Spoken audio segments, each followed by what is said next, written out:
Maths और quant का कोई भी क्वेश्चन हो 3 स्टेप्स में किया जा सकता है। अब ये 3 धांसू स्टेप, ये 3 मैजिकल स्टेप्स क्या हैं, आज ही मैं आपको वो बताने वाला हूं।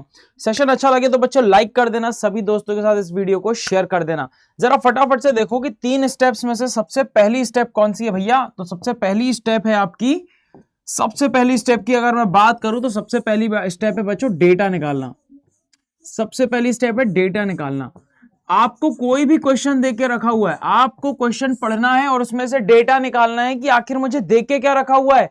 अच्छा मुझे स्पीड दे के रखी हुई है, अच्छा मुझे टाइम दे के रखा हुआ है, अच्छा मुझे डिस्टेंस निकालना है, तो ये डेटा निकालना हो गया। ठीक है, मुझे क्या दे के रखा हुआ है, अच्छा मुझे एक आव्यू दे के रखा है, अच्छा मुझे कोटि दे के रखी हुई है, अच्छा मुझे इसका सारणिक निकालना है। समझ गए ना। तो डेटा निकालना सबसे पहला काम है। क्वेश्चन को पढ़ के अगर आप उसका डेटा निकाल सकते हैं कि आखिर इस क्वेश्चन में दिया क्या क्या है और मुझे निकालना क्या है इसके अंदर, ये दो बातें अगर आप डेटा निकाल सकते हो किसी भी क्वेश्चन से, तो सबसे पहला स्टेप आपका पूरा होता है क्या, डेटा निकालना। दूसरा स्टेप होता है बच्चों मेथड या टेक्निक का यूज करना।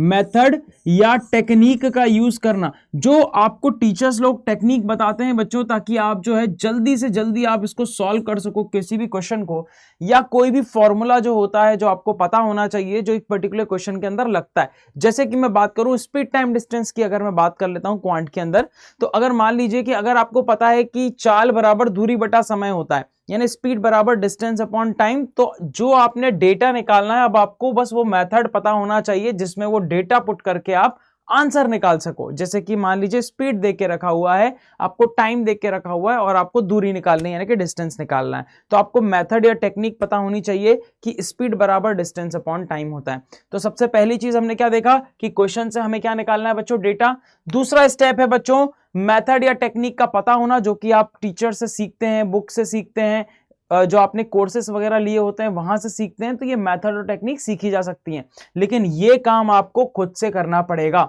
समझ रहे हो ना, ये काम खुद से करना पड़ेगा। ये कैसे होगा, ज्यादा से ज्यादा क्वेश्चंस को प्रैक्टिस करके, सॉल्व नहीं करना है, सिर्फ डेटा निकाल के रखना है। गिवन दैट क्या क्या देके रखा हुआ है, क्या क्या दिया हुआ है, वो लिखने की प्रैक्टिस करना। आपको पता है 12th क्लास के अंदर हो चाहे किसी भी क्लास के अंदर हो, आपको स्टेप्स लिखने के भी मार्क्स मिलते हैं, तो वो यहां से आपको बहुत हेल्पफुल होगा। तीसरा और फाइनल स्टेप होगा बच्चों आपका कैलकुलेशन। कैलकुलेशन सबसे तीसरे नंबर पे आता है कि लास्ट में, अब मान लीजिए कि आपको यहां पर देके रखा हुआ था भैया कि डिस्टेंस है मेरा 60 किलोमीटर, ठीक है, और मुझे इसको तय करना है बच्चों 2 घंटे में, समय देके रखा हुआ है 2 घंटे का। तो आपसे पूछा कि स्पीड क्या होता है, स्पीड क्या होता है बच्चों, स्पीड क्या होता है ये आपसे पूछ रहा है। ठीक है, दूरी देके रखा है, समय देके रखा है, आपसे चाल पूछ रहा है, किस चाल में इतनी दूरी इतने समय में तय की जाएगी। तो बच्चा आपने मैथ टेक्निक का यूज किया, S बराबर D बटा T। अब आपने क्या किया, D का मान रखा। अब जैसे ही आपको ये टेक्निक पता चल गई तो आपने क्या करा बच्चों, अब आपने कैलकुलेशन कर लिया, यानी कि S बराबर D का मान रख दिया 60 और T का मान रख दिया कितना बच्चों 2, तो भाग दिया आपने। अब ये कैलकुलेशन हुआ आपका, तो ये हो जाएगा 30 और आपने यूनिट रख दी 30 किलोमीटर प्रति घंटा। इस तरीके से आपने कैलकुलेशन करके फाइनल आंसर निकाला। तो ये 3 स्टेप के अंदर आप मैथ्स या क्वांट किसी के भी क्वेश्चंस को सॉल्व करेंगे तो आपके दिमाग में कभी हेडेक नहीं आएगा। स्टेप बाय स्टेप सारी की सारी चीजें हो जाएंगी। ये 3 मेगा स्टेप्स बच्चों हर एक को मैं बताता हूं, आज आपको बता रहा हूं, आप सबको बताओ, सबके साथ इस वीडियो को शेयर करो। और ये मेथड और टेक्निक आप कहां से सीखेंगे बच्चों, तो या तो आप हमारे YouTube चैनल को सब्सक्राइब कर लीजिए फटाफट से, ताकि आप हर क्वेश्चंस के लिए, हर चैप्टर के लिए कुछ इंपॉर्टेंट मेथड और टेक्निक सीख सकें, या तो आप हमारे साथ डिसिप्लिन्ड होकर हमारे उड़ान बैच के साथ जुड़ सकते हैं बच्चों। करना कुछ नहीं है, अड्डा 24/7 की ऐप में चले जाइए या वेबसाइट पे चले जाइए adda247.com पे। ऑल कोर्सेज पे क्लिक करने के बाद अंडर ग्रेजुएट एंट्रेंस एग्जाम पे क्लिक कर लीजिए।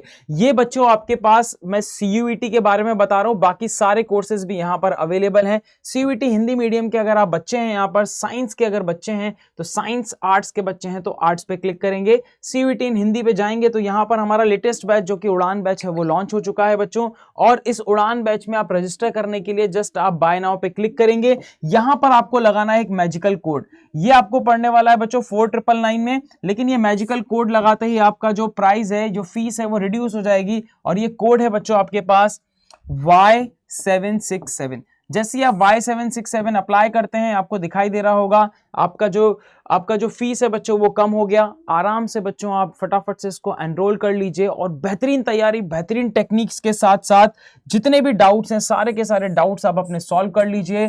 767 कोड लगाकर आप ये ले सकते हैं। आई होप कि आपको ये वीडियो इंफॉर्मेटिव लगी होगी। सभी दोस्तों के साथ इसको शेयर कर दीजिए ताकि वो भी सीख सकें कि मैथ्स को स्टेप बाय स्टेप कैसे किया जाता है। थैंक यू सो मच बच्चों, टेक केयर, जय हिंद।